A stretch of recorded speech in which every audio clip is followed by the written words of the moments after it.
not one more! Ka whawhai tonu mātou! Ka whawhai tonu mātou! So in 2014, the police released a report called the Tactical Options Research Report. That was a piece of research into the use of force by New Zealand police against New Zealand citizens. And what that report found is that police are 8 times more likely to use force against Māori than against Pākehā. Shame!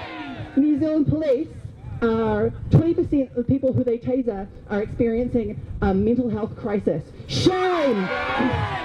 Then, after 2014, the police stopped releasing these tactical options research reports. So for the last 2 years, we have had no indicators of how racist and violent the New Zealand police are. Shame!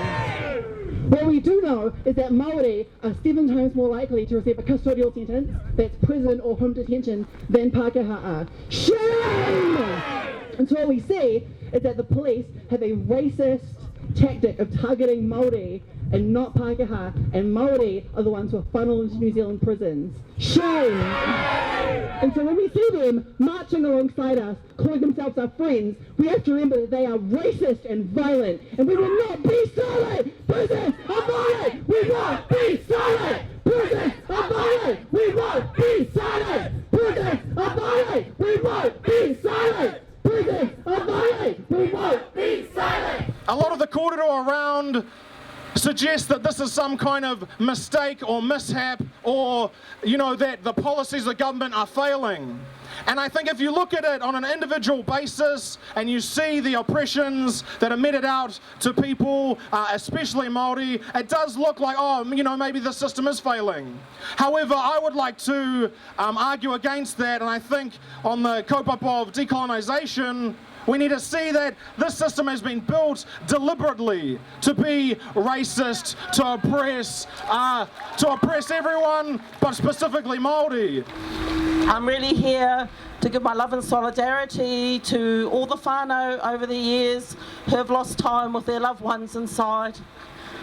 I'm really here to mihi to our men and our women who have borne the brunt of the racist state, who have borne the brunt of being inside, of being disconnected, being dehumanised, being treated and being put down by a system that wanted to crush the Māori of our men who wanted to defend our whenua. Today when I was walking up here with all of you, I was reminded of how colonised I am, as all of us are, because of what has happened to this country and the world, because I had forgotten and had normalised the fact that I am the daughter of a mother whose brother was murdered in Paremoremo prison when I was a girl. And I had forgotten how important this is to me, because we are normalised into accepting that as an individual part of our individual whānau history, instead of understanding the systemic links that that has to the worldwide punitive system of failure that has seen our brown whānau and our poorer whānau systemically, racially and discriminated against in all justice systems except for those that are Indigenous. I've spent time inside those walls, and not as a visitor, but as an incarcerated person. The prison isn't about law and order. It is a system of social control of the poor and dispossessed. It is a denial of the life. It's a denial of humanity. It is to keep people in line. It is a form of torture. What I saw inside of this nation's women's prisons was unforgettable for me. Everywhere I looked, the women around me were brown.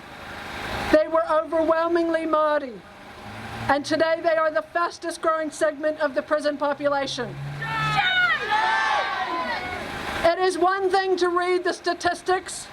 It is quite another thing to spend your days with the women inside, because I'll tell you what, those women are smart. They very well know the nature of their oppression. The system is what they say, and they are bloody well right. It is the system. It is our system of racialized social control. Not one more! Not one more! Not one more!